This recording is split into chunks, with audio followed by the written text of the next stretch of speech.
Hey guys, doing another little project for my car stereo here. This is a Bazooka Tube. If you don't remember these, back in the 90s they were really popular.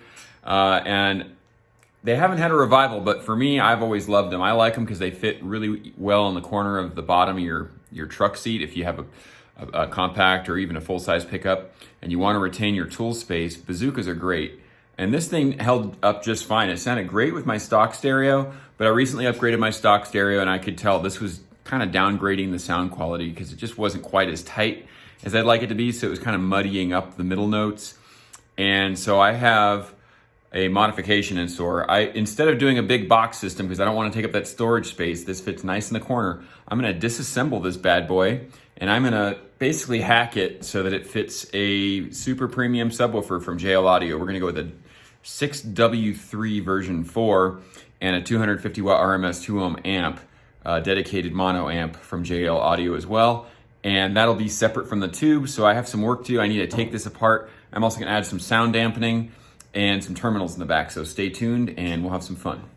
So this is the self-amplified version, and so I will get to the amplifier in a minute because we do need to remove that, but for starters I'm just going to pull these 4 screws and get that woofer out. I got that out, and I do want to take care of this because I don't even know if what I'm attempting right now is going to work. So I made sure to take these clips off the power cables and do a little dual voice coil subwoofer. I might even just repurpose the wires that are in there for that.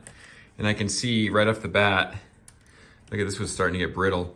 So I might have some additional repairs I need to do with some epoxy, but this is a very thin, it's like a fiberglass tube material, which is why it fits. But you can hear it's got kind of a tinniness to it. So if I throw a more powerful sub in there, that's going to want to resonate. So I'm going to hook it up with some sound dampening material. And I can also tell right here, they used really cheap, low density polyfill. I'm going to go ahead and get some denim insulation. It's made from recycled denim jeans and it's very dense and has the best sound dampening of any of the insulations I've ever used. This piece here should just push right off the back of the subwoofer. Yeah, you can kind of see it doing that.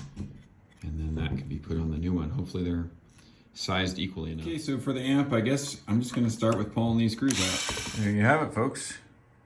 Looks like a very perfect circle. I should be able to duplicate that with a nice piece of MDF, and then the speaker terminals can be drilled into that, and we'll be set. Okay, so I've identified the weak points. We have only 4 mounting points on the entrance to the sub where the speaker goes, and this sub is going to be a lot heavier hitting. It's going to weigh more as well, so I want to, and it's going to have a lot more attachment points, but there's only 4. So what I'm going to use, I'm going to use some epoxy, some OD putty epoxy, and I'm going to just mold that. I'm going to sand up the inside of that surface so the epoxy sticks really well. I'm going to mold up a bunch of that epoxy and get it in there, and that'll actually hold extra screws, make it a little more secure. And then after that, we're going to make a cutout out of MDF that goes in here to fill the back spot where the amplifier goes. And then I will cut that out in the center for the speaker terminals and we'll get that installed. Yeah, I got the tube sitting on top of my heater. I'm gonna warm up that plastic. It'll take the epoxy a lot better that way, and it'll also warm up the sides to take the stick from the sound dampening material better as well. Fortunately, a 6-inch hole saw is almost identical. It's gonna cut it slightly smaller than this. That's fine though. That'll fit in just nicely, and I'll fill the rest of that with some epoxy or something. Okay, I drilled halfway through on that side, and I'm gonna flip it over and drill from the other side to prevent any tear out on the edges. Does fit? Oh, just about perfect. I'm gonna go ahead and sand that ridge off, get it flushed up, and then you can see it's thicker than it needs to be, but that's just gonna give it more, I guess, sonic resonance. I don't know what the right word is. I'm gonna take a 1/4 round, maybe a 3/8 round, and round that over so it just has a nice smoother look, and then I'll put some black spray paint on it. It'll look better. There we go, just use the drum sander insert and the drill press. I got it nice and smoothed up onto the round. I'm marked for my radius where I want that to go to, and then that'll tell me what bit to use. So that's a 1/2 radius. That's the bit.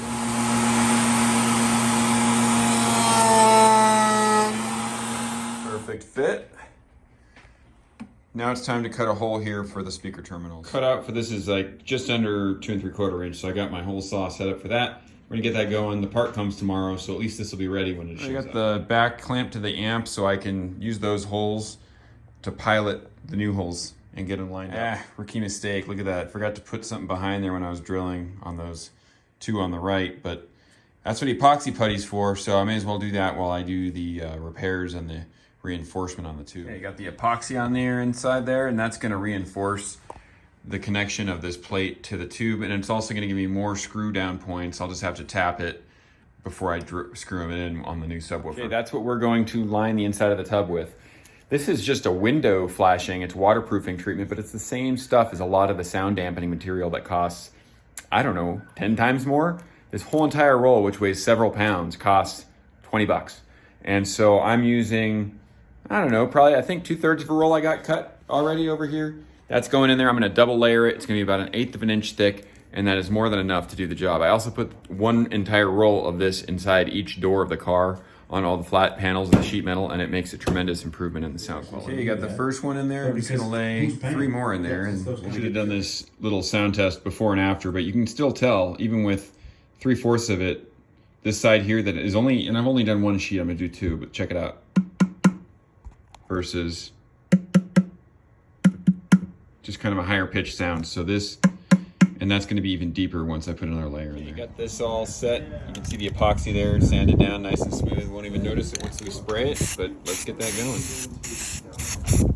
All right, check that out. Lot deeper throw on that sucker.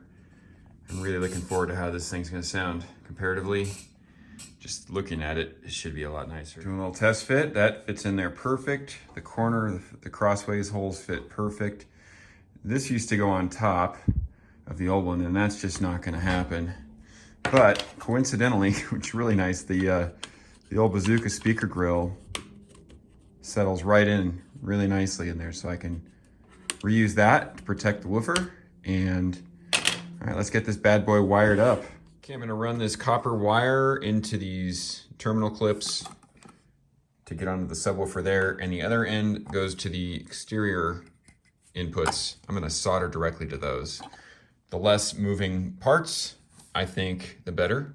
And I'm gonna go ahead and I'm gonna solder the wire to these clips, just gonna give us a more solid connection. All right, just temporarily using the original 4 holes in the tube, I'm gonna hold this in place and use that to allow me to use the existing holes here to pilot drill into the tube. And then these 4 that don't have screws in them now will hold the subwoofer down, and I'll pull these back out and put the grill in place. Okay, that worked out nicely. I'm gonna just hand tighten these, and I'm gonna go crossways because I wanna make sure that the tension is equal all the way around, and then I'll pull these out, put the grill on, and do the same thing after the grill is on with those last 4. There we go. JL Zuka. Before I put that back panel on, I'm gonna line it with some double-sided adhesive tape, and that'll seal it out real nicely. All right, I pre-drilled and tapped screws in here for this, but like everything must be sealed. I'm gonna put double-sided foam tape on there. Sealing out everything but the port is essential, and I think I'm gonna actually throw this foam on the back of this because I don't like how thin and tinny this is. I don't think that's gonna get a very good resonance. And then I'll just cut part of that foam out of the way where the port is so that it doesn't impede with the port. Got the solder connections. I'm gonna pull the adhesive backing on, flip that over onto the back of this, pull the adhesive here, drop that bad boy in and screw it down. There we go. The JL Zuka. I'm gonna get this guy tied in and we'll see how it sounds. It's a lot heavier than before. There it is, guys. I just tested it out and holy cow. Night and day difference. First sub I've ever had where I was able to max the crossover out all the way up to 500 hertz, and it still sounded good. Usually you start sounding muddy or just not tight anymore, and it just really, you could feel it. You would not believe this is a 6.5 inch sub. So part of that is the JL audio, good quality, W3, you know, decent throw. But also I think using that tube design is very efficient for bass response, and I'm really happy I did that. I was gonna do another one potentially, but I really don't even think it's necessary at this point. My ears are probably not gonna be able to handle much of that anyway. So gonna go tie this stuff in and finally finish this thing up. If you guys like that video, please hit the like button below. If you have questions, please put them in the comments. And if you like doing DIY stuff or seeing other people do DIY stuff and, you know, sharing ideas and such, go ahead and subscribe and share with your friends. Thanks for tuning in and have a great day.